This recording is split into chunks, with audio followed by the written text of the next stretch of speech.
Enter my domain, yieldy robot. What's your social security number again? 1, 2, 3. You wouldn't believe me if I told you. I have a hilarious social security number. Fun fact for the audience at home. My social security number is very funny. So does it spell I'm actually chuckling. boobs? I'm chuckling about it to myself right now. So. Mine has repeating groups of digits that completely confuse people when I try to tell them what it is, because they can't tell if I'm repeating what I just said or if I'm saying the next group of numbers. Excellent. Yeah, Sweet. It's great. It's great. So for a little shop talk, I actually do like to do just a tad of nothing nonsense during the first minute of these recordings sometimes, because sometimes it takes a little while to kind of establish reality within the reference frame of the recording robot. Is it traveling in time? I don't know. We'll have to experiment with that a little bit. I think it has on a few episodes. Remember, it was traveling about 800 or 900 milliseconds behind everybody else. Yeah, for a little while. Yeah. So right now it's hovering at a nice 69 milliseconds. Oh, it changed. Nice. 73 milliseconds. It blew it. Okay. Well, all right. I guess that's my cue to welcome everyone back to another episode of the dangerousest podcast in the whole galaxy, the Loose Screws Podcast. This is... I usually say that at the end. Anyway, this is the episode 318 for the 3rd of February, 2026. The 3rd? Well, it says 5RD in my notes doc there. Oh. It is the day between the 4th of February and the 6th of February. Okay. In what year? 2026. 30, 33, 12-ish? 12-ish. Yeah, that's good. Yeah.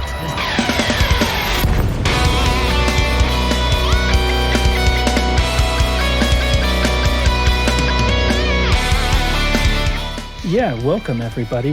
I'm back. Hey, everybody. What do you guys want to do? No, let's do a podcast. I am joined tonight by Commander Chig. Hi, it's me. Hi. Commander Roy Cookson. Good evening. Commander Oblivious. It's not the years, honey. It's the mileage. Technically, tech specialist Fred Cookson. Who I don't think has the ability to say hi for himself. Wow. he could talk. Eerily familiar. I'm Commander jnTracks. I've been gone for a little while. Maybe you forgot my name. I routinely, here's another little behind the curtain. Half the time I'm on this show, I realize near the end that I never said my name, and I think that makes me seem egotistical. You are. Yes, which is correct. I am It's egotistical. on brand. But I just think it makes me seem that way, is I guess my point. Oh, you're trying to hide that fact? Little subterfuge can be sexy, you know. You're failing.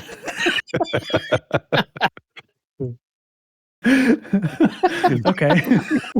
So which part? Don't. Please stop talking. Once again, preserve the mystery.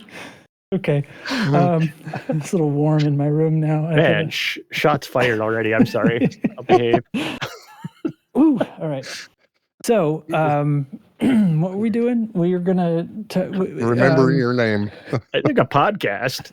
Yeah. jnTracks. Oh, thanks, Chig. He makes me say it all the time. Oh God. All right, guys. So this show, what have we got? There's, on the one hand, there's not a lot going on. On the other hand, is there not a lot going on? This is like when there's a question mark at the end of a newspaper headline. The answer is always no. Is there not a lot going on? I don't know. We'll see. I also it's been a minute since I've been here, and I have been floating around my thoughts on this ongoing discussion about PvP, or maybe it's about ganking, or maybe it's about open versus solo and stuff. And so I think I might force everyone to indulge me just a little bit more in that. I know you guys just did that last week, but No, it's fine. It's fine. I want to hear what you have to say. Yeah, because I keep kind of rotating on it a little bit. Like, I have my opinion, but I keep rotating on how I want to form that opinion, I think. So anyway, but there's a squad update, there's power play nonsense, there's various things. Did anybody check the game store? I just realized that's the only thing I didn't look at before we started the amateur hour. It's all right. What have you guys been up to? Chig, what have you been doing, man? Oh my It's been God. a little while. Have you been it's playing been Elite? I've actually think I've been playing more Elite than I've played in a long time. I've been doing all kinds of crazy shit in game. I mean, how far back do we want to go? I mean, we haven't been on to talk about like the CG, have we? That was weeks ago with our Panther Clippers. Yeah, that's right. Yeah, and I mean that was a lot of fun. I saw your video with that awesome idea you had about making a PvP a Panther Clipper. The build that I definitely basically lifted from you. Yeah, I heard it on live radio. Alec Turner giving you a shout out for out there. I'm like, a warning. Cool. Gave a warning, nice. I would say, which is appropriate. Yeah, and no, I mean, so that was a lot of fun, that CG, and I mean, we could probably do a whole show about that part, and that gets us into the PvP versus ganking whole discussion too. CQC's been a little more active lately. I've been playing some more, quite a few more matches of CQC, and I think that has to do with Distant Worlds. That's the name of it, right? I got it. Right. Yeah, you got it. Yes. I couldn't think of it when I was talking before, but yes, Distant Worlds 3 is out there. So you got people queuing for CQC out there because they don't have to come home and they can get some combat in. Oh, So nice. They're imprisoned on carriers is what's going on. Pretty much. And then there's another Discord server that monitors CQC activity. It pulls it from the API and shows which squadrons have earned points, and it updates like every 15-20 minutes. So if you see We Rock, You Roll has been scoring points, that Musketeer and his ilk are in CQC. So you just don't hop in at that time, and then you wait a little while, and then you hop in a little bit later. So that's a nice little trick. Yeah, wait till he tuckers himself out beating on other noobs, and then my noob ass hops in there. Or just drop in and get your 85 experience points and leave. Yeah, there you go. For showing up.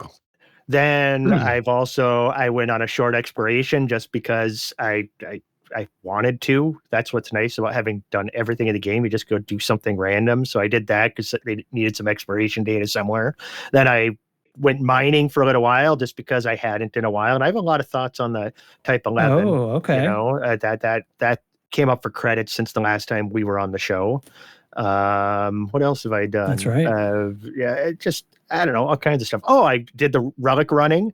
That was fun. I've never done that. And my PvP Panther Clipper is like the perfect shit for that because PV Panther. Sorry, because it carry PV Panther. Gotcha. PV Clipper.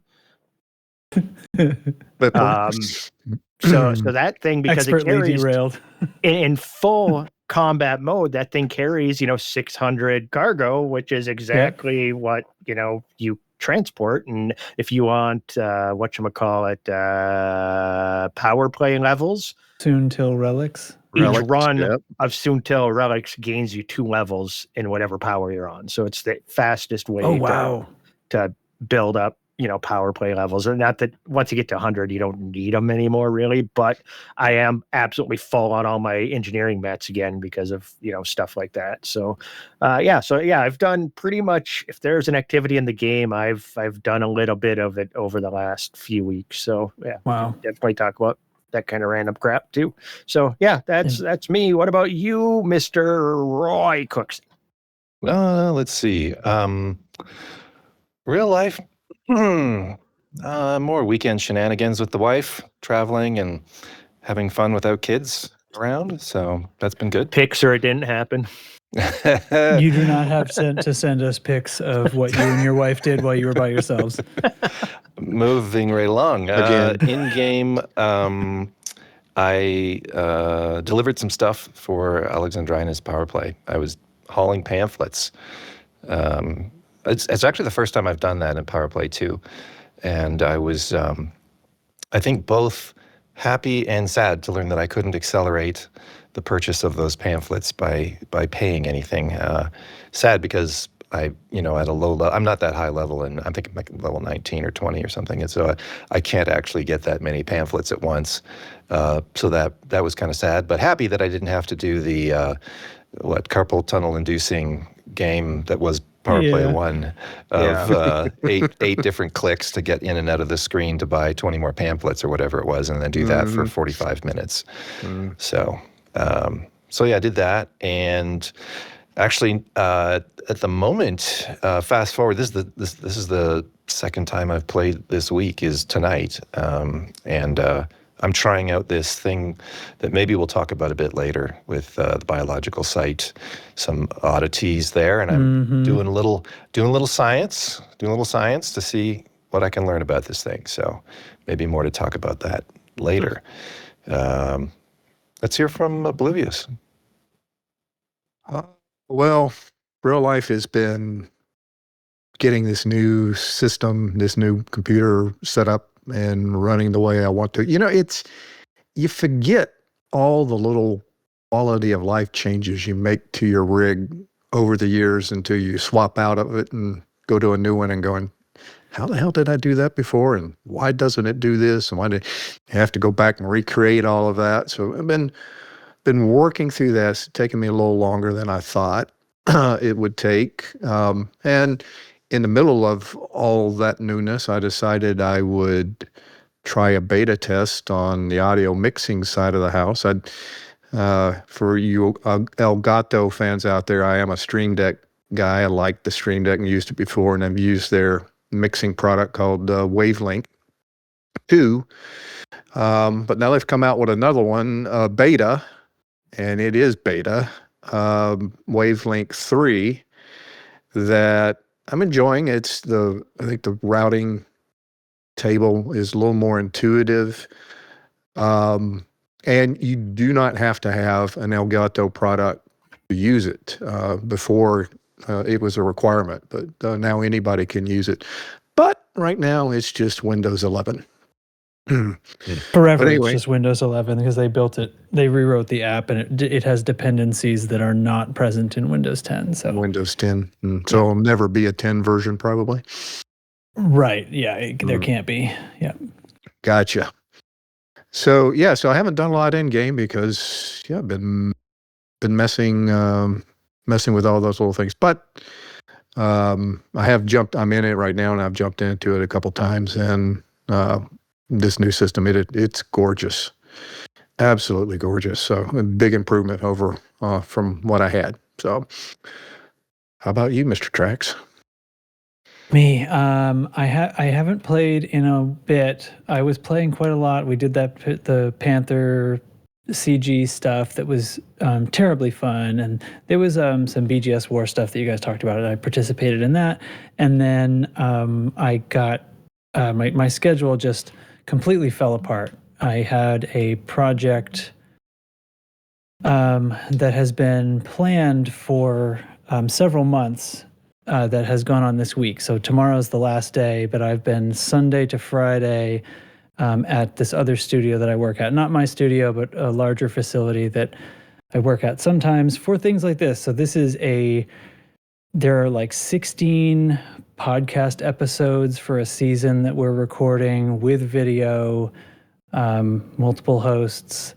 It is getting all original music, which we are recording in-house this week. In fact, we're down to just some of the leftover voiceover for tomorrow. I think we have all the music. But anyway, it has been a lot. I mean, it's fine. That would be fine on its own, but I had some other stuff that was supposed to be wrapped up the week before, and I didn't get the files until Tuesday, so I've been like in the mornings before I go into the big project, picking away at this other video edit, and then trying to work more when I get home after my kid goes to bed. So like last night I was working from 7:30 when she got on the bus and then did my thing, dinner, bedtime in the evening.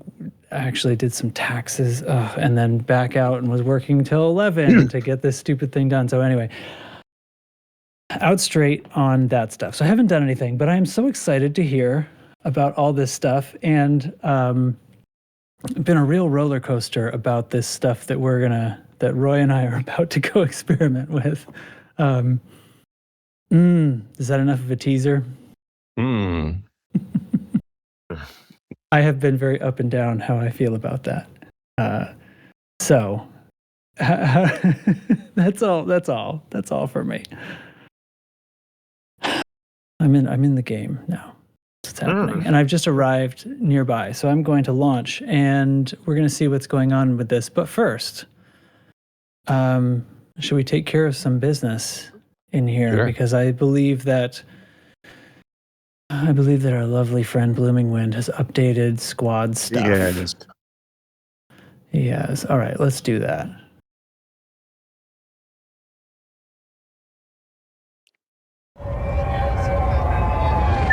Incoming priority message. Squadron briefing.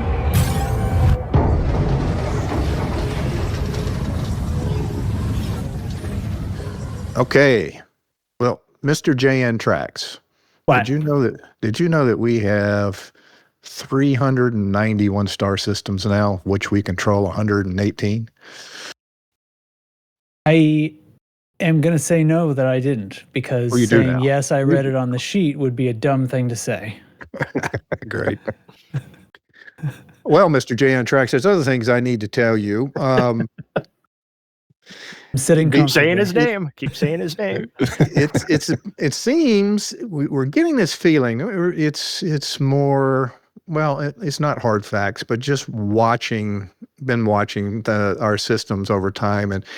And when Power Play 2 and colonization first came out, the BGS system went nuts. We had system after system after system after system overheating and expanding. It seems like all of that is cooling off. We're not seeing the expansions that we used to see. We're not seeing the constant overheating. So it's kind of interesting. It's kind of leveled out a bit.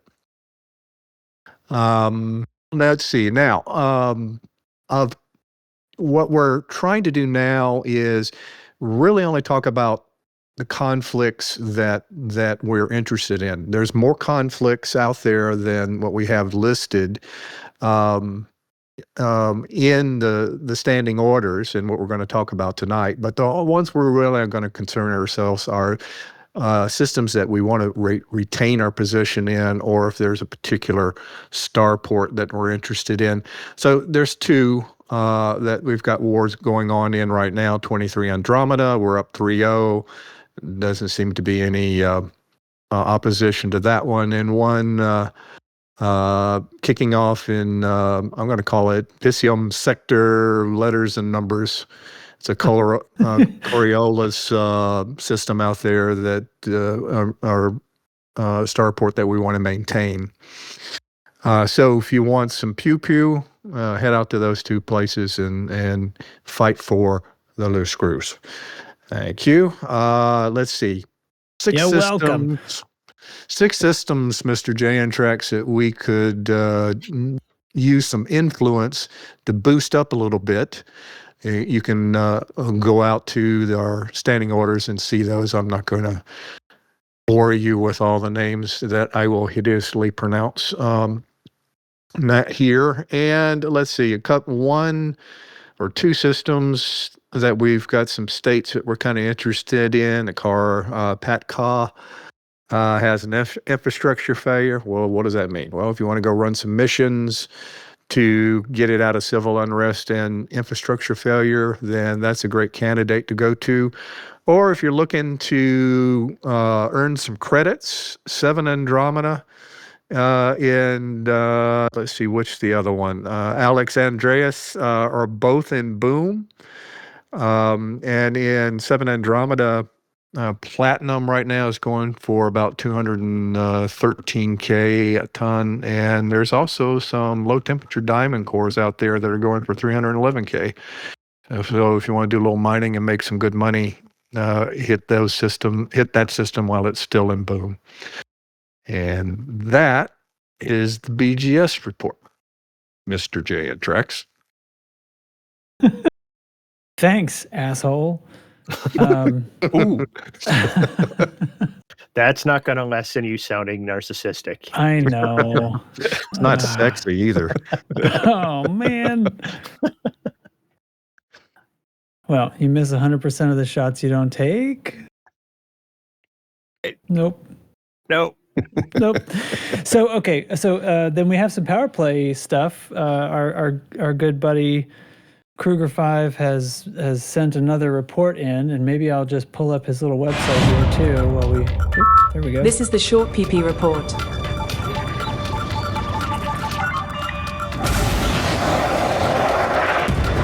Target shields offline. Target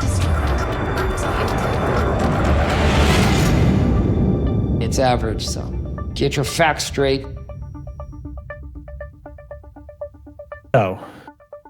This is the power play report. Wait, hold on. I have to zoom in. Oop.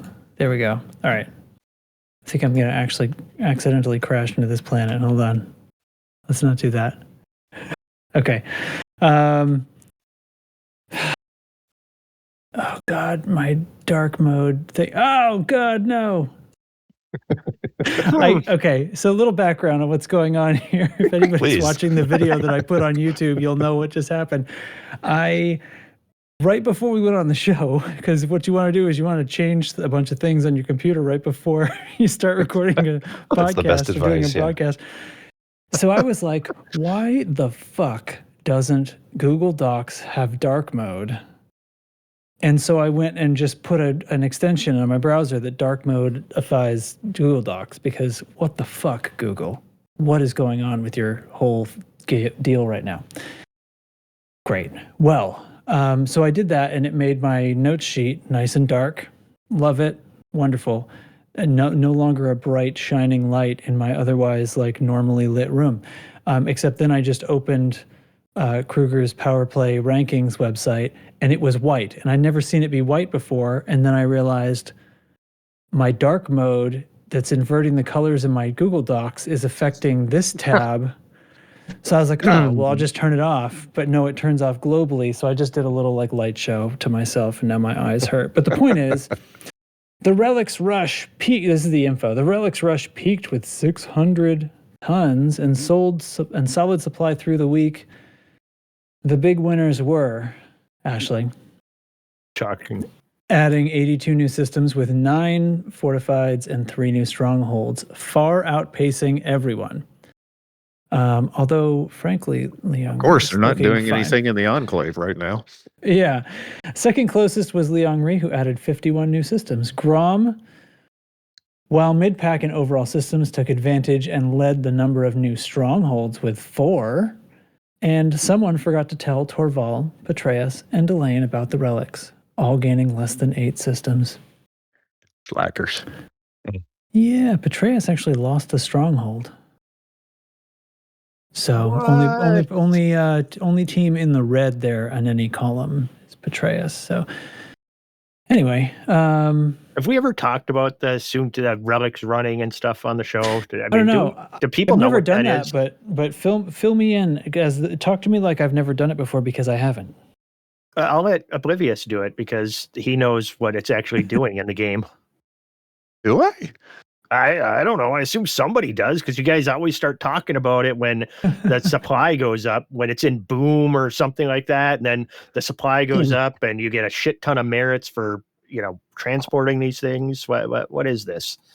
Isn't it because they have such a high profit margin and you can get so many of them when normally the supply is restricted? Well, rares. So it's a rare good. And rares trading is, I think, handled differently in power play than other trading, or is it just that it's very high profit and otherwise it's the same as regular trading? I actually don't know the answer to that. Yeah, I don't know either. I don't know. Okay. All I know possible is I collected them from one place. It was like 6 jumps, and I turned them in another place, and I got like almost 20,000 merits each trip. So Mm-hmm, it was Yeah, very and that would nice. have been when they were at their, because they're usually down in the 80s or something like that, and then they jump up to 600. Yeah, that's supply that's yeah. available. Right. Yes. Exactly. So it's like and how many you can buy per half hour or something? Yeah, and there'll be routes that are set up. There's a couple of published routes on, I think came from SysGov, and they were also in our Power Play channel. So specific to gaining for your power, then, not just old relic runs from the old days. It's for it's for your powers, and so you'll make the runs, and it's so maybe 4 or 5 locations. There's a couple of runs that's 4 or 5 locations, and one there's even more, depending upon how much storage you've got. You make the runs, and it takes maybe an hour and a half, and it's a great way to get merits, and it's a great way to rank up. But it still has the 4-to-1 effect as far as points to your power is concerned. But as you can see, Aisling clearly took advantage of that. You know, they're not doing anything in the enclave, so they all jumped on it. And what were the notes on there? 80, 89 something. 82 new systems. 82 new systems. 9 fortifieds and 3 strongholds. That's Ruri was second, and that's a distant second. So yeah, it can be a pretty powerful mover as far as acquisition is concerned. So I guess there's like BGS scenarios that when the conditions are right, the supply of those goes up, and they can only ever be bought in one system. Soon-till relics are typically it seems like the reason it's those is they're the only one whose supply actually gets that high ever. The rest of them, some of them are only like in the single digits or teens or something. Right. For what their supply can get to on average, and these being, I don't know, in the 60s or 80s normally, and then going up into the hundreds sometimes makes it a pretty big deal. But it doesn't last very long, then the supply dwindles back down as the BGS state fades. So, yeah. Seems legit.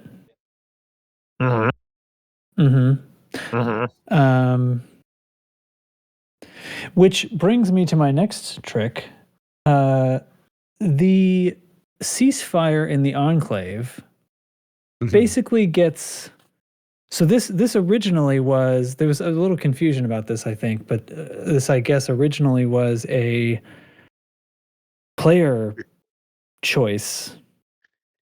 It's so weird. I never had figured out, did Frontier do it? I still think it's player. Wasn't it on one of the Discord? Wasn't it on the Discords that I think originated? The Power Play Discords kind of came to this decision, and there were a few different reasons given that it was going to be 2 weeks. I was really surprised to see this Galnet News article come out.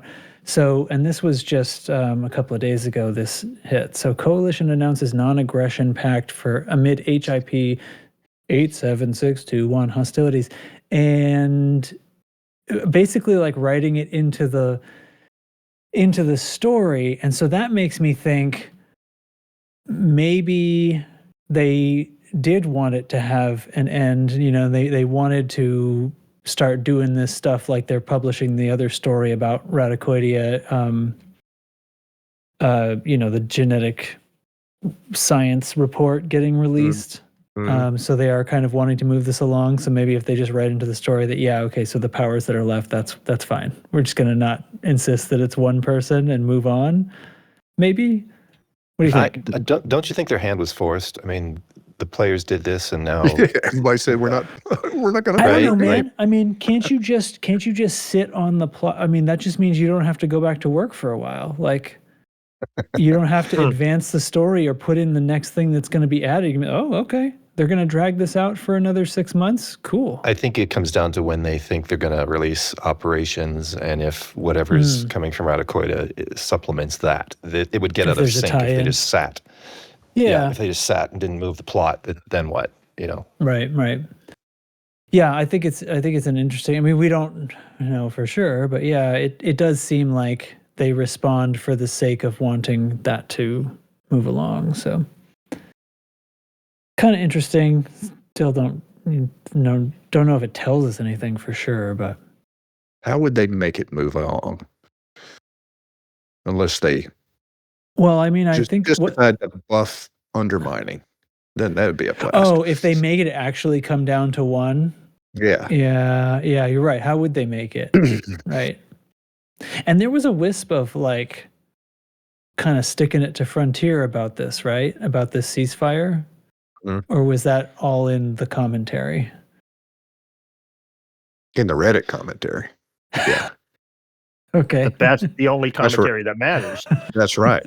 Jesus. Second only to FDev forums, yes. I don't know if they're going to take kindly to being marked as second.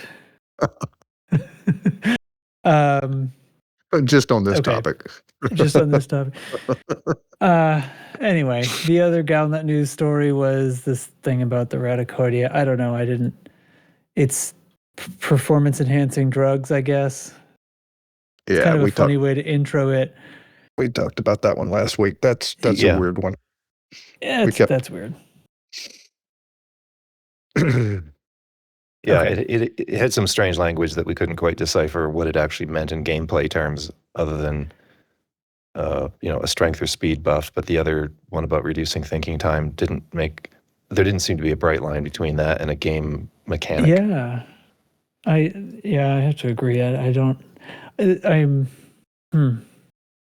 Well, whatever. I don't like to speculate on their unless motives, it has something to do with time.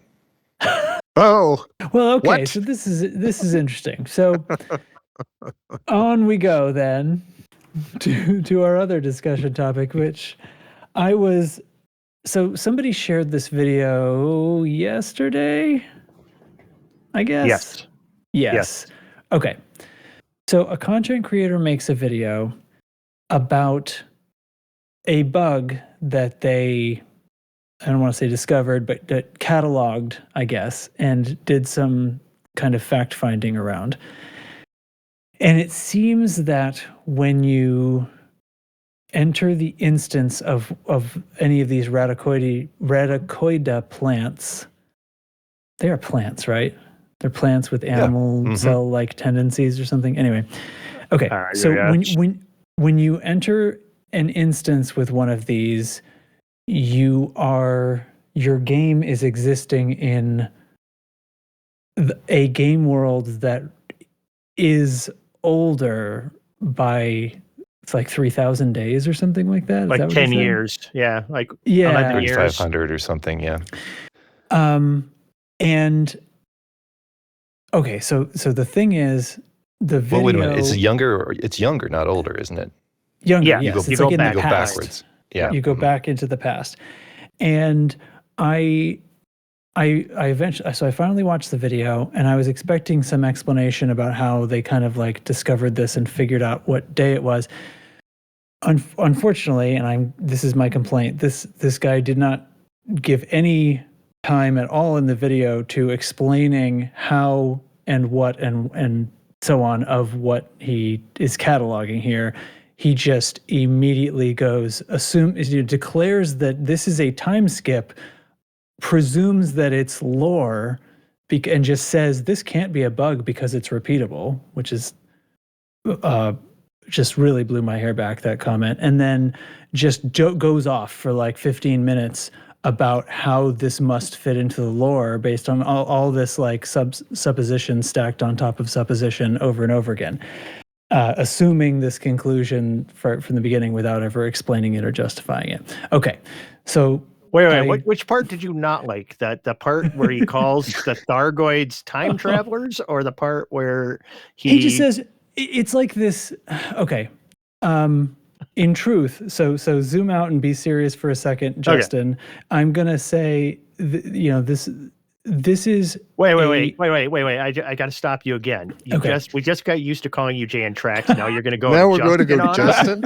I am so really confused. stepping it up tonight. Okay, I could explain that. So when I'm going to He get, thinks it's more sexy. I think that's when Or is he humbling himself because it's one less syllable? Wow. When I think when I'm going to be serious and in speaking in real life, I'm going to be my real life persona. Okay. God, this isn't better. Okay, anyway. So this video is like this perfect textbook example of how people deceive themselves into conspiracy thinking. And without going into a big long thing of it, like this poor guy started with a conclusion and then just started searching for things that matched it. And the fallacies are abundant and constant, and it's just, think about any time you're trying to figure something out. If you decide you're right and start looking for confirmatory evidence, you will find stuff and be able to draw it into your conclusion, right? It is sharpshooter fallacy, right? So if I shoot a bullet and then draw a bullseye around the hole, right? I haven't learned anything. That's how I cheat.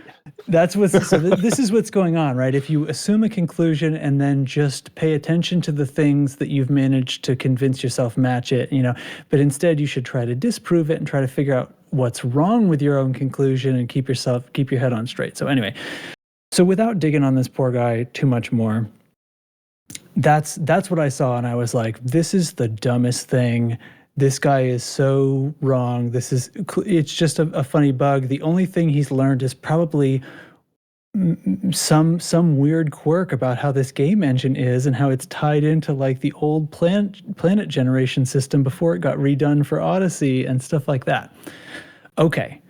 Then we sit down to record this podcast, and Roy says, I'm going to go over there and see what's going on, and drops in and says, okay, I see it. The whole, like, as soon as you drop in the instance, you're in a different time in the, galactic. Again. I'm repeatedly doing this as we're talking. Yeah. But the Stellar Forge, you're like in a different time in the Stellar Forge, right? And then it all clicks in my head, and I go, I remember when we were doing this CG, when those plants first showed up, I would be on my way into one that was on the sunny side of the planet or near the sunny side of the planet, and I would, as I'm descending, as soon as I get out of glide, it would go dark. And I wrote it off because there's this long-standing weirdness with the lighting in Elite where the lighting from the illumination of planetary bodies is always from the player's reference. So you can observe this if you're in Super Cruise. If you have a planetary body that has a moon, which is in starlight, you can observe that moon while flying into the shadow of the planet. As soon as your ship is in shadow, the moon you're observing will transition to being in shadow, even though it's still in the same place. Okay, so that's just a quirk of this game engine, and it bugs the shit out of me, but whatever, it doesn't matter. So I convinced myself that that's what I was observing when I went in to scan the Radicoidea plants. Yeah. And now it's clicking, that's not what was happening. I was going back in time 3,000 days or something. But clearly this is not some lore thing. This is just a weird quirk of the game engine and stuff. But anyway, so now we rejoin our discussion. So I'm here, I'm orbiting the planet, and I see you keep dropping out of my wing. Is that another thing that happens? Yeah, I'm logging go ahead, out. Jake. Yeah, sorry. I'm logging out so that I go back into current time, because supposedly that's the only way you get back to. So I'm watching. You have to leave the instance and then log out, right? Yes. So here's a repeatable way to do this. And they filed a bug report, and many people have supported it, and that's how we're going to find out what's really going on here. But the way to repeatedly do this is you fly towards one of these biological sites. Don't aim right at it. Come out of glide, let's say 9,800 kilometers away. Then fly towards it in normal space, like normal, not in glide. Come out of glide, just fly normally towards it. when you get, and this is what I've been testing, is what is actually the distance that this happens at. Okay. Because one of the things one of the things in the bug report people were writing in is like, oh, it happens at 88 kilometers. Like, what's special about 88 and time travel? And I'm like, numerology. Wait a minute. Is that really what's happening? So I've tried 2 different sites now and different altitudes, and there is some variation. I've had it happen at 88.8. I've had it happen at 85.5. I've had it happen at 89 point something. So it's roughly, now this probably has more to do with how POIs are set up in the game and what the instancing distance is, and there's some tolerance around that. Maybe it depends on how fast you're going too. I've been trying different altitudes and speeds. If you let a Thargoid chase you 75 to 85 kilometers away from the instance you were doing battle in, it will start transitioning out of the instance. Well, so here's the rest of the example. So you fly towards, flying towards it, you're observing it's either day or night, depending on which of these sites you're at, or whatever the time is. And then as soon as you cross this, let's say 88.8, like a switch flips, it's suddenly night when it was day, or day when it was night. Just instant. And or you fly around, and you can fly away from it again, and it doesn't reverse. You have to menu log to get you it have to to, go you have back to go out of the Yeah. instance and then menu log. So I just tried to do it. I wasn't paying that close attention because I was listening to you, and I got too close. So I was gliding when I crossed through 88-ish, and it transitioned while I was in cruise. While I was in glide, I should say. So I was definitely in sunlight, and now the thing is like just slightly over the horizon. It wasn't as dramatic as like going totally day to night, but it was definitely a transition. And it's not just a day to night thing. You can, like, if you come in so you've got the Milky Way galaxy in view, then it won't be because you're, because the planet is wherever it was in its orbit 3,000 days ago. The orrery moves to whatever the appropriate time is. Exactly. The thing I didn't understand, and I've only watched the video once, so apologize for that, but I didn't quite understand how they figured out it was 3,500 and whatever days, because this obviously there's a time switch, and you could see how the orrery would move. Can you actually? Is the system? I don't know. Is there things in the system that move slow enough that you could compare to orrery positions? I don't know. Yeah, I would love to know how they determined what actual day. They talk about all the science they did about this, and I was so annoyed at the video that I wasn't. I'm going to open the orrery. Let's see. The thing is you can look at other known systems, so maybe they have information on some of those systems where they were, at certain in times. The skybox, you mean? No, you can. Maybe in the skybox. No, if you know a known system, like one thing he said, like you go to do this, look at Sol. Maybe take a screenshot of Sol, where it is now, drop into this, then look at the orrery of Sol after you drop in here. And it'll be changed. So you can look at any system's orrery. That makes sense now. That's my understanding. I have not tested that myself yet. No, that makes sense. That's just so perhaps that's the way they worked it out. Yeah. That makes sense. That's stellar mapping that I know there are people who can do that kind of thing and would be able to figure out how many days it is or something. I am not one of those people. I'm not among them. So, So, I mean, obviously this is an effect that's happening. I guess the Occam's razor here is it's a bug. And it was there from the start, which I didn't realize I was observing it the whole time because we were just scanning planets. Yeah. Right. Mm-hmm. And came to the same, I guess, misguided conclusion based on, because you had already told me previously months ago about this thing about the light that, changes based on the positioning of you as opposed to just where the light should go from, say, ray tracing or whatever. Right. So, okay.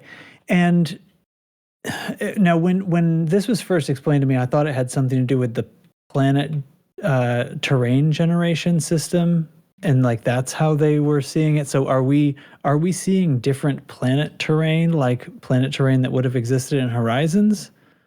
I was just getting in a position to try to check that. Okay. Because he did mention in the video that they had logged into legacy mode. Right. To and looked check. at the system. Yeah.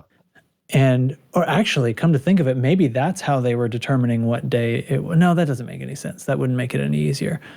I'm still confused. I mean, it's clearly a bug. I'm confused about the game engine, why this would happen. My first thought was like, if this is about terrain generation, then perhaps what we've learned is that the Radicoida was a project that was first started back when pre-Odyssey. Yeah, that's right. That's all I mean. 10 years ago? That doesn't explain 10 years ago. Yeah. You're talking about almost very, very near the start of the game. Is there, I saw something where, I forget whose video it was, they were talking about how Radicoida kind of looks like an amalgamation of a few different assets from the game. Yeah. Like there's an existing... Maybe one of them is very old. Right. Or maybe a feature on one of them is very old. I don't know. And somehow when you mash them together, it's inherited a property that... But I don't know. Because the other strange thing here is normally with biologicals, they're not in a site like this is. All the other Odyssey biologicals are just in a heat map over the planet. You don't drop into an instance per se. They spawn. They spawn actually when you get below a certain altitude. Yeah. So maybe this is because this is the first biological that's had a site like this post Odyssey. Yeah, because there used to be in sites pre Odyssey. Well, what about the Thargoid Spire sites? Yeah, they weren't out of time. Yeah, and they don't do this, right? No. Okay, I am setting I've flown 144 kilometers away from the site, and I have set down, and I can see the galactic plane in my field of view. Okay. So I am going to quit to menu and go back in and see if that picture looks the same or different. So I should be getting myself back into normal time now. With this menu log, normal time. I'm going back to modern days. Oh, it's day. It's completely different time of day. The galaxy's there, but it's in a different place. Mm-hmm. But I used to be like right on the terminus, and now it's, 3 in the afternoon. This is compelling podcasting, by the way. Well, listen.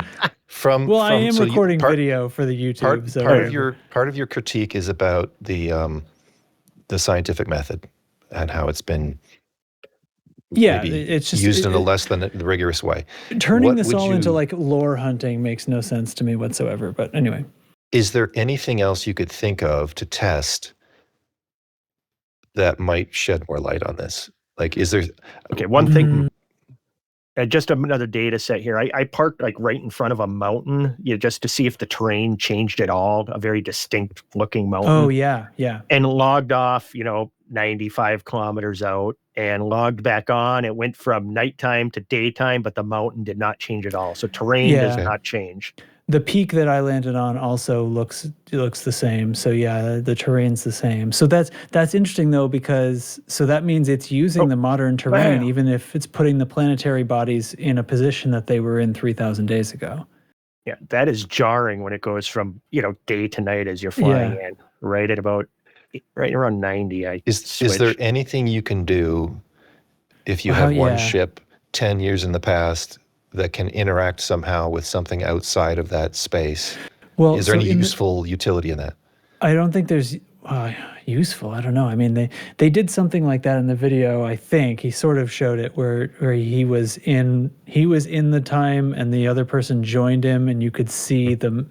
I can't remember what happened, if they pulled him back or he pulled the other guy forward or something. You can do that if you fly in. You sort of lock to the distorted time, let's call it, the displaced time, and then fly out, and then someone joins you further than, say, 90 kilometers out. You'll still be in the displacement, and they won't. And they'll see a different skybox than you. Oh, so even though I thought what I was being shown was that they they transition the other player. They force it onto the other player. But no, we're in the same space. Well, that confirms that the terrain is the same, right? You're in the same space, but the I mean, we could test that here right now. moved. Just one of us goes in and out, and the other one doesn't go in, and we fly around together, and we'll see different things. So, but what's the utility? Okay. Like, I don't know. Even if this was lore, what's the point? And I know he talked about maybe it expands, and it's a thing that the Thargoids do to freeze time or something. But do we actually know that it's frozen? Like, if I sat here, the stars would still move, wouldn't it? The planet would still rotate. Well, right? I will say that back when we frozen. were doing this CG, I was just using the same settlement the whole time, and it wasn't always at the same time of day. Okay. Or am I misremembering? I don't know. Come to think of it. The one I was doing is tidally locked, so it didn't move. I think I probably must have been on a tidal. Yeah. Are these planets tidally locked? So it would only look. Well, no. I know one of them is. Then the sunlight wouldn't change. True. Yeah.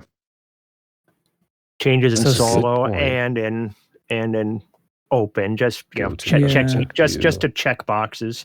I'm trying every goofy little thing. So if we, where do I go? System map. Check. This one says tidally locked. So if it's tidally locked, and now that means its view to the changing? star will either not change or change by almost, very, very tiny amounts only. But the background, the sky background will still change. But so how is it flipping from night to day if it's tidally locked? Well, how does the game do tidal locks like perfectly? Because in real space, tidal locks are not always perfect. They can have wobble to them. But this is pretty. I mean, I don't know. The sun It's literally night to day. Was going tens of degrees over just where I am right now, and I know I've seen other dramatic ones. Are they all tidally locked? This isn't the only planet where. See this one. So the first body is tidally locked. Is that where we are right now, right? Yeah. Well, if it's tidally locked, then how did the sun move this much? That's strange. In 11 years, how much, even if it's totally locked, would you have? It might have had drift. A little bit. Yeah, that's true. They're giving the orbital periods only to one decimal place. So maybe it's tidally locked, but over 11 years, it goes from 6 o'clock to 5 o'clock. Well, I wish I had the math on how they determine it's 11 years. I wish I knew that. Yeah. This is definitely crazy. It is one of the weirder bugs I've seen, but I don't. Do you see any reason to think that this has any chance in hell of being some kind of intentional thing that we're supposed to notice? There's only 2 mentions of time that I've seen that have anything to do with Radicoida, and one was that story about the mice. It reduces their thinking time. That's not a time displacement. That is a distortion reduced of it time. by 10 years. What? I don't get it. But then the other one, when they first were introducing the Radicoida, they described it as having the ability to go dormant for centuries. Yep. So, it's underground complexes. Why? Why would they say that? I don't know. It's a bit of flavor, but I mean, there's plenty of stuff that's easily explainable as flavor, but this doesn't have anything to do with going dormant for centuries. I mean, that is time travel in the sense that you're traveling forward in time at precisely 1 second per second. Right. And the mouse thing. That's maybe your brain goes 10% faster. I don't know. It's not. They're both very different scales than what we're observing here. Yeah. I'm literally drawing a complete blank on how this could in any way be narrative driven, because if there was any effect other than just it's shifting the galaxy on you, you still are in full communication with everybody outside of this shift. So there's no effect that does anything. So game-wise. here's a thought, and I was just sort of imagining what a gameplay effect might be. Sorry, it just happened in front of my eyes. Like the whole place just went dark, and then sorry. No worries. I'm back. But you hit dark mode again. It's about Imagine 85 if this- kilometers. You sound so much Imagine if younger. Imagine if this expanded to a whole system, Sexy. and when you flew into the system, your ship would it's almost like your ship would become 10 years younger.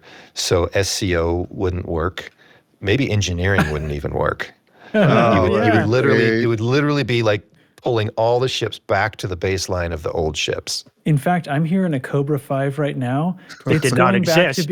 It's actually right before my eyes, turning back into an idea someone at Core Dynamics had. Hey, I'm check your falling. ARCs account. Did you get your ARCs back? ARCs haven't been invented yet. Oh my God, that's right. I'm just impressed that we all participated in a CG that took 10 years to complete. My God.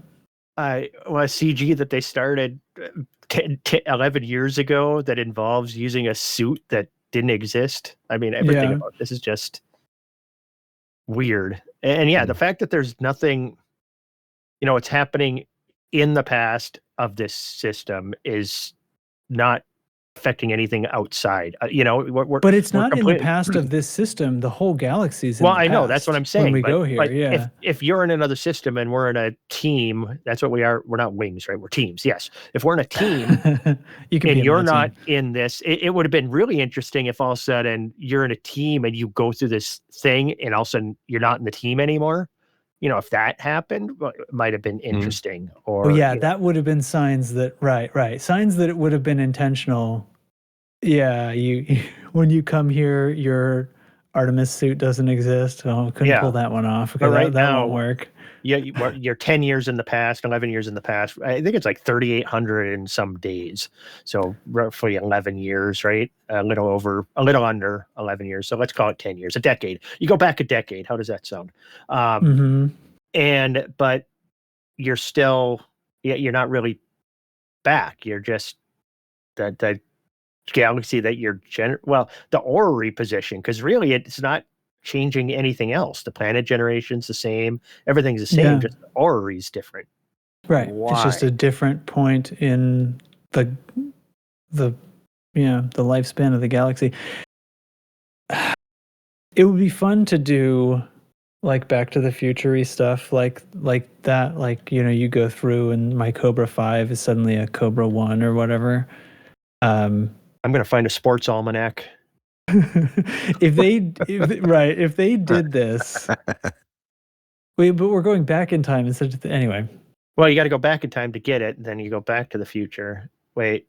No, you got to go. You got to know stuff from the future and go back in time and place your bets. Anyway. There we go. We're back right now. I got to find a bookie is what I need to do. You got to place your bet about. Yeah. So now that we're 11 years in the past or whatever, I need to find what's her name, the scientist, and point her at this system and cut a deal with whatever this company is, that's supposed to make all their money off of researching this thing. We get a jump on them by 11 years.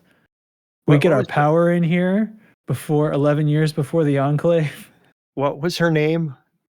Terry Tora? Terry Tora. Tippy two-step. Yeah, well, now we go back to the future. We tell her about this, so then she knows about it. And wait. Maybe she's trapped in the past. No, we tell her in the past so that she finds it, and then by the time anybody else discovers it and the Enclave is going to happen, we're already How old is set. she at this point, though? If she's like 13 at this that's right. point, it She could be was like a weird. We're grad going to go student. find a, so I got to go find a minor and have a conversation with her. Yeah, let's go find this preteen in our future ship. Well, she crashed, right? That is a thing here where she's crashed and no one knows where she is. Oh, that's right. No, but the crash site is there.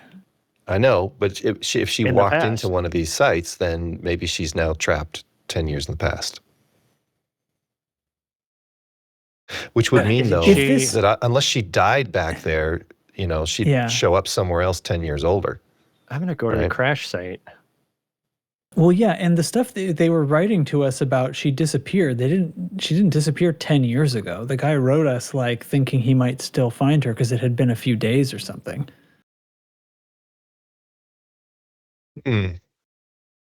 This random video that we were mocking is now turned into our whole podcast. This is kind of impressive. Well, that's the thing. Like, I'm flipping around here. Like, I don't think there's a way to presume this, but like, now I'm on to all this. Wouldn't it be fun? Kind of. She's stuck in the past. None of this still makes sense, though. It's like I wasn't around when the Thargoids first came into the game, and Canon was doing all the research, and other people, I'm sure, as well. Yeah. I'm curious, and I don't know if any of you were playing then or knew people who played then. I'm curious if any of the original stuff that happened that eventually turned into finding shapes and, audio spectrograms and stuff, if any of that stuff presented as bugs when it first came out.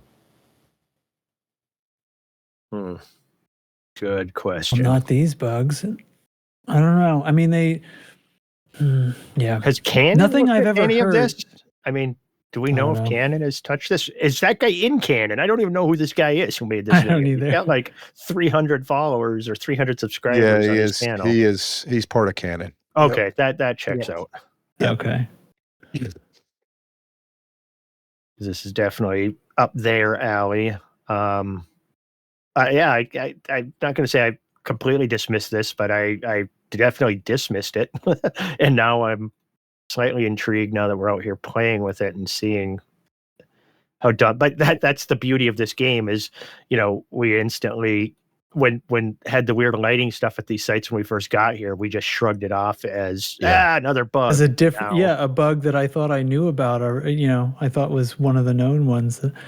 You know what this is? They did this on purpose to make us start looking at every bug like it's actually a feature again. God damn it! Works as designed. Well, I think we'll find out if they engage, if FDev engages, obviously, with this bug report. That's getting voted up, which is a good thing to do. We should probably put a link to that in the notes. And what's the vote level right now? Let's see. Somebody will have to feed me that link. I didn't put it in yet. But anyway.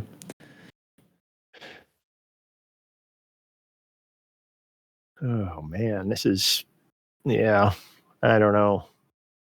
Okay. I don't know.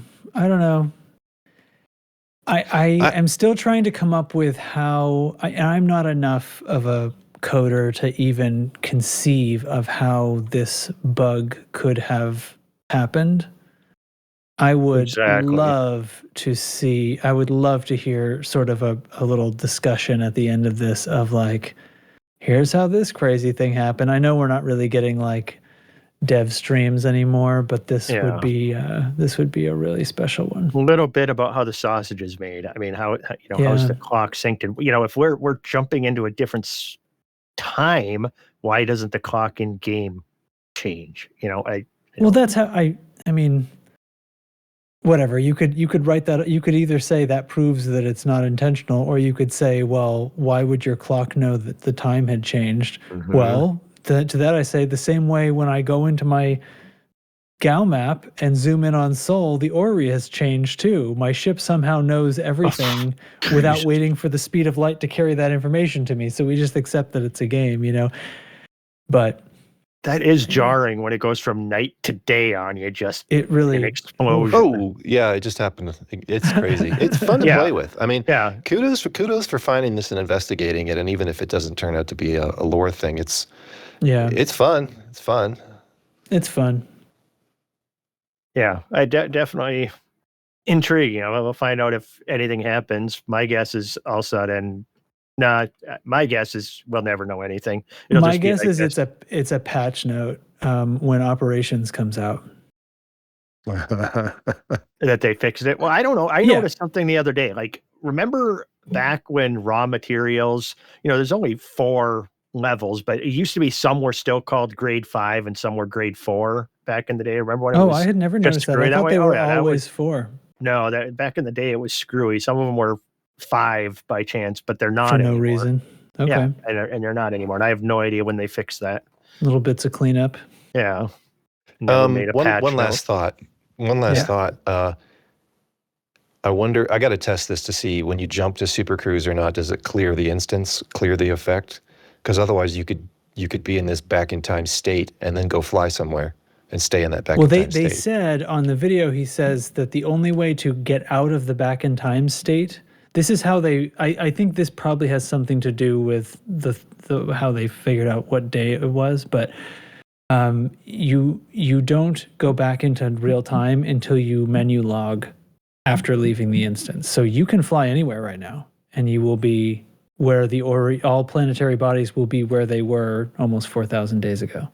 So would there be anything interesting lore-wise to be able to visit 10 or 11 years ago? But all the stations, like all the systems are colonized. All the stations people have built are there. That's the thing. Like, you haven't traveled through time.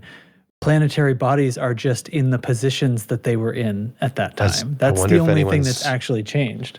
I wonder if anyone's checked permit logs, if any of the permit logs are different. Guardian site, go in, the Guardian site, log out and log back in. Like if any of the regions of See the space. sun on the Guardian site change. We'd be able to tell that from the galaxy map without actually flying anywhere, right? Yeah. But that's what I mean. Like, none of the stuff we can interact with the game is different.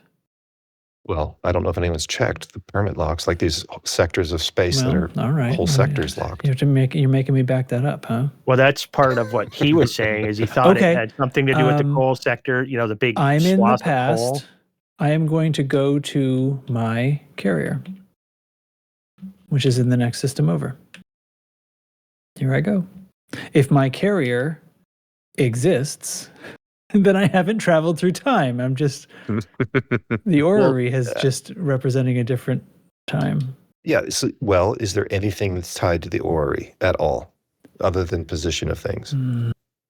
When planets collide, I can't think of why anything would.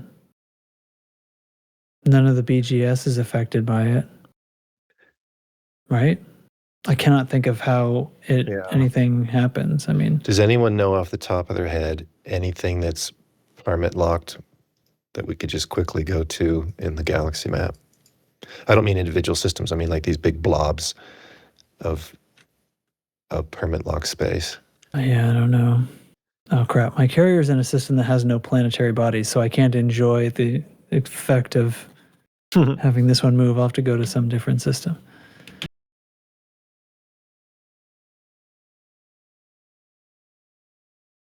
I don't know, man. I think this is nothing. Not the bug. The bug is something. I mean, I think this is like trying to find something that you can interact with that is different. I think we're not going to find anything. How about you guys go on to the next topic, and I'm going to play with a galaxy map in the background here and look for some permit Okay. locks. Well, the only other topic is just more PvP. Oh, guys, hey, have you heard about this new thing called PvP? Let me tell you the good news. I know this has kind of been done. Maybe I shouldn't be doing this. Who cares about my opinion? I want to hear it. No, I did want to say a couple of things. So over the past couple of Loose Screws episodes, there has been discussion about this. A couple of weeks ago, the discussion was, I want to push back on them. They're not here to really answer for themselves. Were you any of you guys on the show a couple of weeks ago? I actually don't remember. I was. Lark, Audaxius was there. Roy, you were there. There was some kind of I don't know how to put this. I feel condescension. Yeah, that's a good one. Harsh, but it was in that neighborhood. If you like the idea that people should play in open. I have on many occasions celebrated the idea that people should play in open. The game would be better. You should play in open, do power play in open, all these sorts of things I have espoused many times in the past, and I still do today. But I didn't like the kind of sass or insinuation that if you don't agree with me and don't play in open, there's something wrong with you, or you're a bad person, or I know nobody was saying you're a bad person, but like you're doing the game wrong or something. I think it's a really fuzzy, like I I think that there is plenty of things you can do in this game where being in solo gives you a competitive advantage. And I think both these ideas can exist at the same time. And so this is kind of like if you can't make your point without insulting somebody, then do you really have a point? Kind of thing. So I guess my take on this that I felt like I wanted to add, because I agree with a lot of stuff that's been said by a lot of different people and from different points of view, but I do think there's plenty in this game that is competitive in a PvP sense, even if you don't run into each other, like power play, especially the BGS to a certain extent. And just because you can do a activity that does not interact with other players and compete in a competitive thing, I don't think that totally justifies that it should be free to do in solo. Like, you should be able to intentionally avoid another player who is trying to stop you. Like, I think the phrase was like, you do the game loop you prefer. You shouldn't be forced into the game loop that a combat pilot prefers because they want to try to interrupt your BGS actions. And I get the point, but I think it's kind of fuzzy. I think it's a little bit not totally correct, because if I'm trying to interrupt somebody's BGS actions in a system, I just shouldn't I be like, that is how the game works. Shouldn't I be able to, kind of thing?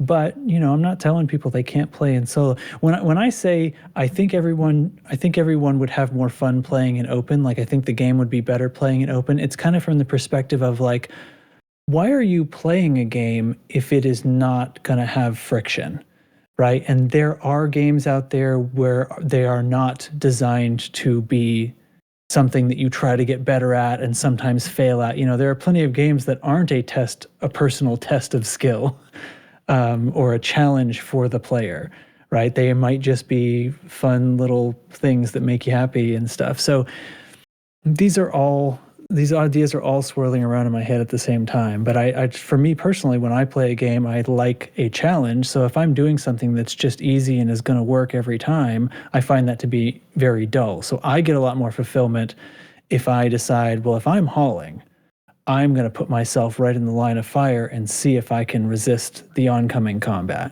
right? And I would say to somebody who doesn't do that, like, I mean, are you sure you're having fun? Like, if you're sure, then I guess fine. Go for it. But like, when it's a little bit to me like, if I'm playing Mario and I turn on a cheat code just to get past this level, well, then why didn't I just watch a YouTube video of somebody playing that level if I wasn't going to try to get good enough at the level to complete it myself? Am I making any sense? No, I get where. Oh, go ahead, Ryan. Difficulty level. So some games have a difficulty level, and yeah. And there's some people that play games and never go to the complete insanity difficulty level, whatever the game is. They find a spot where they're sufficiently challenged to have that excitement or challenge. So Elite doesn't really have that the same way, and so you have these basically on or off kind of combat difficulty between open and either PG or solo. So it may not be that it feels like a cheat code. It might be more like, I want to choose my difficulty level based on what I'm doing. But right, and those are also for single player games. True. Right. So that's another way that I think this is kind of gets fuzzy, because a single player game where I can choose my skill level I want to play on, I've done that too. There's plenty of games that I never got good at, but I did enjoy the easier skill levels and seeing the story in that way, XYZ, whatever. But a competitive game doesn't have skill levels, but they might have like skill matching, and Elite doesn't have anything to kind of deal with that besides like the newbie mode, like you guys were talking about. So yeah. See, you guys, you're coming at it from, choosing your difficulty, making a game easier by playing in solo. And I come at it from a different angle. Like a lot of people, they use I only have so many hours of game time. I'm not gonna let somebody ruin my time. There's that side of it. There's also the other side. It's like, I don't want the PvP. I don't want to compete against other players, period. But that the CGs that they've been doing is the prime example for me. Because you can talk about BGS and stuff like that, but look at, for example, these ones where you have to get upper 75% to get the module, or an extra module for being in the upper 75%, right? So there's a competitive value there. You need to get to that threshold in order to earn the module. And whether it's easy or hard to do that doesn't matter. What does matter is it is easier to do it in solo, because you have no chance of being attacked. So somebody doing it in solo is at a competitive advantage to earn that module, because I'm doing it at a Panther Clipper that's running half the cargo of somebody doing it in solo, because I'm doing it in open and I don't want to get blown up, and I'm having fun with that fighting. But when I'm running that, I have to do it that way. If I wanted to earn that upper 75%, I would go a stripped down Panther Clipper, and I know I can get away from NPCs all day. I get the cargo I want, then I'd go do the other game loop. But if you're playing in open, it is going to be more difficult to reach that threshold, and you are competing with other players for that module. And that's FDev putting that in the thing, and that's that trickles into everything. PvP, BGS, power play, all of that stretches into all of those. I'm just using the CG as a prime example of what that is. So for me, I agree that play the mode you want to play, but there is no reason that there shouldn't be some kind of reward for doing it the more difficult way. Whether you get a few more credits or more merits or whatever it is that balances it out a little bit, so that you get it. It doesn't have to be huge, but there should be some balancing there, because otherwise, yes, you can play easy mode while competing with other players. It's just it boggles my mind a little bit that's a thing. That's in question. But as I said, I play whatever mode you want. You don't want to be involved, but don't pretend that you're not playing an easier version at a competitive advantage. Yes. Yeah. I think you're right. That is hard to justify around. I think there are other reasons than just than strictly what you said to go into solo 100%. And stuff. Yep. And likewise, saying, this isn't an argument for open only necessarily either. I mean, for one thing, it's really just sort of a pointless discussion, because that horse has been out of the barn, and those horses don't go back into those barns. So, but I don't know. I don't do I really have anything else more to say? I'm not sure. What I will say is, if only open was the only option, it would fix a lot of this discussion, because getting ganked, if everybody was in open, there'd be so many targets you wouldn't get hit right as often. It would open that up. Yes, you would end up with more gankers because they'd have more targets, but at the end of the day, the number of targets would be far exceed your odds of being the one person plucked out of the crowd would be way less. Right. I think, that's good. So on a positive note, right? What would I do instead? Open only, you would still need moderation, but that happens through the blocking system and stuff like that. If you're being harassed with people, it's just the same now. You block them and then you don't instance with them anymore. End of story. Right. So that can all be fixed and handled just like it is in other games in the way we have systems now. I'm not sure if we can say exactly what would happen, but I do also have the strong feeling that it's this. What was the comment? Nobody goes to Desia in open. There's too many gankers. And I'm like, who's ganking? You just said nobody goes there. So, if there was open only, there would be so many targets. It's honestly, it's hard to believe that it wouldn't totally overwhelm the gankers. The other thing that I think is piracy in this game blows. The game does everything it can to make it suck and absolutely not be worthwhile to be a pirate. And so the only thing you do, I mean, if you can have fun and role play it a little bit, but there is no benefit to that. So it's not going to hold your interest very long. Trust me, I've done it. You know what I mean? So instead, if we could fix that so that piracy had some value. So here are the ways, if in case many people I'm sure have never interacted with another player as a pirate before. If you attempt to pirate somebody, the game does everything it can to make that not work, even if you're doing everything right. So I'm going to pull somebody over, I'm going to demand cargo and say R or whatever. And the only way they have to eject the cargo, but they have to not, when you go to eject cargo, you can say jettison or abandon.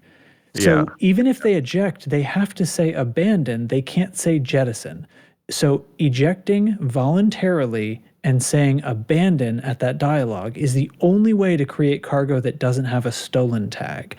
And when cargo has a stolen tag, and I'm not saying it shouldn't, I'm a pirate, I stole it, right? So if I hatch break it, or if they drop it with the jettison button instead, I get cargo that has a stolen tag, which can never be used for CGs. CGs never buy those. So the only thing I can do is try to convince people to use the jettison thing. Most of the time I'm pulling over these poor people who this might be their first PvP interaction or something. Half the time I can tell they're panicking. Most of the time they try to fight or run and I have to shoot out their drives. All this stuff's going on. It's a panicky situation probably for many of them. They don't do the thing that would cause it to work right. I just think this whole it's just so not well thought out that's what wrecks it. So if we have pirated goods being valuable enough that it's a worthwhile enterprise, then I think there's probably a large number of people who right now are doing what we would call ganking, who would suddenly be having fun with a totally different game loop, right? That actually worked. I think a big part of the piracy thing, though, is that it's all up in the dialogue box up in the upper left corner. Yeah. I know. Yeah. I miss chat all the time up there because I don't pay attention to it because I'm sick of seeing the upper 1% of all, you have all that flavor text that repeats itself, right? The same 5 things over and over. So I'm never even looking at that. And especially as a new player, if you've never talked to somebody, you don't maybe even know that there's multiple tabs in the chat and stuff like that.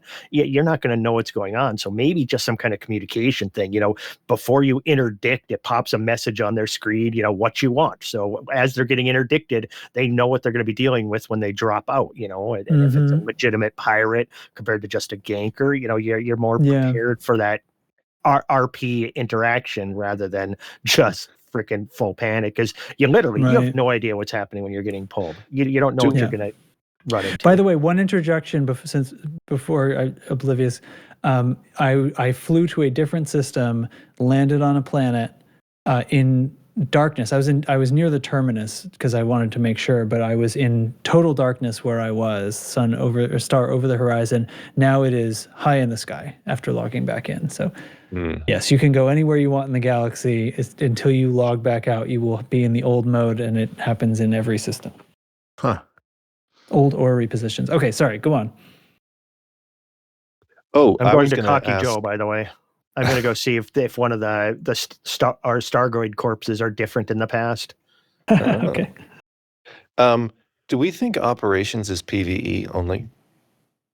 Well, I think I assumed so from the way they've talked about it. You're going to form a team, and your team is going to go do this raid style thing. That's my assumption from the way they talk. Other teams? Huh. I didn't. Did you read the other way from what they said? I didn't even think about it until we started talking about PvP, all this stuff. Is like, are they sidestepping the whole open PG solo issue by making a game loop that, if they do it well, might start to dominate the play of the game, and it sort of, the issue of whether you're an open or PG just becomes moot because you're signing up for a specific instance. You're actually of an operation. in nothing. Yeah, you're in like CQC for a second. we assume. Everybody's understanding has been talking that it's going to be its own individual instance you're dumped into. So I don't see how PvP would be a function of it at all. Unless there's like matchmaking about it, right? Yeah. So, and, oh my God. I mean, if they're reusing some CQC I don't know, subroutines or something. Maybe eventually it can have 8 players in it.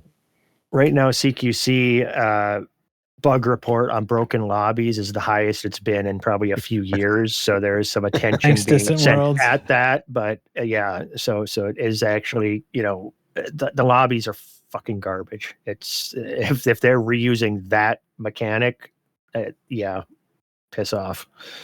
Or they fix it. I mean, because they want to make this thing work. That could be true too. Yeah, but of all things, You never know. Let's say operations is based off of that. You'd think that they would be testing that stuff now. Against You know what I'm regular, saying? yeah. And the regular games start putting in these networking fixes ahead of all of a sudden putting out their awesome new feature that depends on those things. That would not be wise. But we all played Odyssey at launch, so we know, their foresight can be sketchy at best. Yeah, but they've learned something from that, surely, right? Yeah, And it does seem like their team hasn't Yeah. grown, but they've got resources now. They got some cash. Yeah. Yeah, all those folks are gone. They got to relearn it now. They can't copy their mistakes. I think they're really hoping this is going to sell a whole lot of suit cosmetics because I think they're really expensive, aren't they? They are. I assume. Weapon cosmetics too. Yeah. So I don't know. That makes for me, sense. operations, it's not even on my radar at all until we have any bit more information. To me, it seems like it's literally just going to be a new. The crash site does this time thing as well. Well, the crash. I actually went to the crash site. Line up so that the biological site is farther away. It does not trigger until you get within range of the biological site.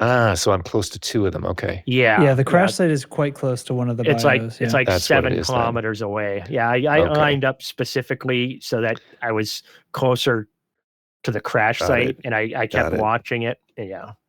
So the crash site is within the time envelope of the biological site. Yes. But as you once approach, again, I think we should insist not a time envelope, just the orrery positions of planetary bodies are different. That's it. Everything else is the same. Okay, go ahead. Well, the envelope is the entire galaxy. But the objects within the envelope that players can interact with all are modern and are up to date, just like the clock in your ship. Yep. So the whole planet is time traveling. I mean, the whole galaxy, I don't know. You can't make a descriptor of this that fits. I did check the permit logs, by the way. They're still there. Yeah. Are we able to instance with other players when we're in the time shift? So they said on the video that basically if one player time shifts and then goes outside of that instance to meet another player who hasn't time shifted, they will see the galaxy in galactic objects in 2 different places. They will each have their own separate view, but they will be able to see each other. They can see each other. If one of you was time shifted and came to where I am on this planet right now, you would see it with the star down over the horizon like it was when I landed. Whereas I still see the star up in the sky like it was when I logged back in. So we'd be standing looking at each other, and I'd see you in the daytime. You'd be in darkness. You'd need your flashlight, and I'm in the middle of the day. Oh, that'd be even better. Yeah. Yeah. And I would suggest we do that now, except I only have video from me, so that wouldn't be very good podcast stuff. And we've been running for an hour and a half. Huh. Interesting. Yeah. Huh. Yeah. I don't know. This whole thing. Yeah. That's definitely added to the show. I thought things we were going to talk about. I thought I was going to ignore this with prejudice, and I was very much wrong. Yeah. Me too. I just. Okay. Anything else you want to squeeze in the show, you guys? Well, given how much airtime we gave the video, I feel like we owe the creator a shout out. Call him out. Yeah. Okay. All right. Well, somebody give me the we've added the link to the bug report. It's in the show notes. It's the Makashi Games is the name of the channel. Makashi Games with a K. There you go. And we'll put that link in as well. Yeah. Okay. All right. I don't know. I mean, I still don't buy that this has a Ice Cube's chance in hell of being anything but a weird bug. However, I'm gonna stand right up and eat it if I turn out to be wrong, because I'm definitely putting my money down on that publicly. So I'll have to eat it if I deserve that. So anyway, whatever. Okay. One more thing I'm going to squeeze in here. As anybody who listens to Lave Radio may have heard, they're doing another show for Game Blast for special effect at the end of February. It has been narrowed down to happening on Saturday, February 28th. The time is in the afternoon here in the States. But it is basically at typical Lave Radio recording time, but on that time of day, I should say. And on that Saturday, they are doing, they're going to be doing Family Fortunes, which is apparently what they call it across the pond, but it's Family Feud here. Do you guys know the format of that game, right? So they're going to survey a bunch. This is going to be Elite related. So they're going to survey 100 commanders, and then those survey answers, they're basically opinion style questions. And then the players have to kind of guess what the crowd, most of the crowd picked, and try to sort of outperform each other by guessing what the crowd said for their answers, kind of thing. And it's gonna be England versus the United States, basically. Or I don't know if I should say England. I always get wrong, like the divisions of how that's all set up. But anyway, Lave versus Kingdom Loose Screws, the UK versus the Americas, because we've fielded a team over here to play with them. So yeah, February 28th is the day. The cause is just. Show up and give them your money. And until then, we need more surveyed commanders. So link in the show notes to the Google form for the survey. They need 100 people before the day so that we can get the questions together. So link is in the show notes to that form. Please fill it out. Unless and you're whatever the questions are, answer with a cheese. Wait, am I skewing results?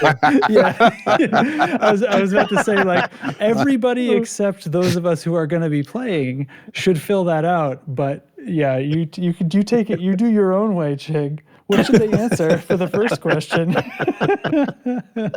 What is the greatest ship in the galaxy? Survey says cheddar cheese. Yes, we win. Got it. No, I mean, this is all a lot of silliness and fun for a very good charity. Unless we win, in which case it is a supreme test of ultimate skill. Without a doubt. Without a doubt. Yeah. Yeah. It should be fun. Should be fun. All right. That's it. So thanks, Chig. Wait, one or two more quick things. One, yes. What we should do soon is, like, remember how we rated all the ships back in the day? We should do a ship new ship rating. We haven't talked about ship ranks and stuff in a while. Okay. Especially with all the new ships. I think that we should be doing that, like the Type 11. Yeah, all right. We didn't have enough talk about tonight. I was going to go into the Type 11 a little bit, on that. I'll need to build me one of those.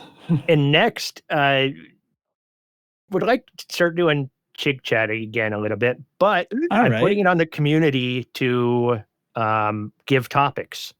So give topics, ideas for what that should be, and then we'll start doing that and then get that engagement in the Discord again. That's extremely open-ended. Do you want to add any more specificity or context? Okay, great. Nope, not at all. Not at all. Understood, my friend. In the past, it varied from gaming stuff to movie stuff to all kinds of random stuff. It's whatever you want to pick my brain on, or what you want the community. Yeah, if you want to ask some questions to the community, like, is PvP the dumbest thing ever in this game? Discuss. Wait, we already did that. Let's go a different topic. Do you think this time skip? No, we need something original. But yeah, you get what I'm saying. Well, I'm very, very open. You're limiting it to the game, though. That's not open. No, I really am not. Okay. What is your favorite cheese? It's been a while since we've had that discussion. What How As many far as sci-fi variations shows of a go- wing nut are there? Yeah. Yeah. How many? That is Yeah. extremely on topic. Well, that's what attaches to the screws that are loose. If they had good wing That's nuts on right. them, they Yes. might not be loose. Okay. So that there is that. I had that back ahead just 10 years earlier. What I mean, other things like want our idea on the best sci-fi movies of all time, best time travel movies of all time. Oh, that might be a good discussion. okay, There you go. Things like that. With this whole time envelope thing. What is the greatest movie of all time that involved a post office? Because we're talking about envelopes. You know what I'm saying? So. Interesting. Spectacular. So just throwing that out there, just try to get a little more engagement, since I'm playing the game a little bit more and try to be a better person. So yeah, that's all I got. I love that. All right, everyone. Thanks for listening and thanks for joining me to Chig and Roy and Oblivious and the ever dependable tech specialist, Fred Cookson. Fucker talks too much. Sincerely, thanks. And we didn't write down any podcast titles, so we're boned. Oh well. So we're boned right there. There's the title. There it is. Good title right there. An anonymous coyote is writing. Oh no, somebody wrote something wrong. You're so good at those show titles. You just come up with them right on the spot. Good job. Jesus. Okay. Well, that's going to do it for here. Us over here on the Loose Screws podcast, and we'll have to see you next week. And in the meantime, come up with some chick chats, and then we'll talk about them maybe, and we'll see you next time. God. Say goodbye, everybody. Much higher. Bye. Can you I go? have to do it in that voice. Goodbye. Yes, you do. Okay, then goodbye. Goodbye.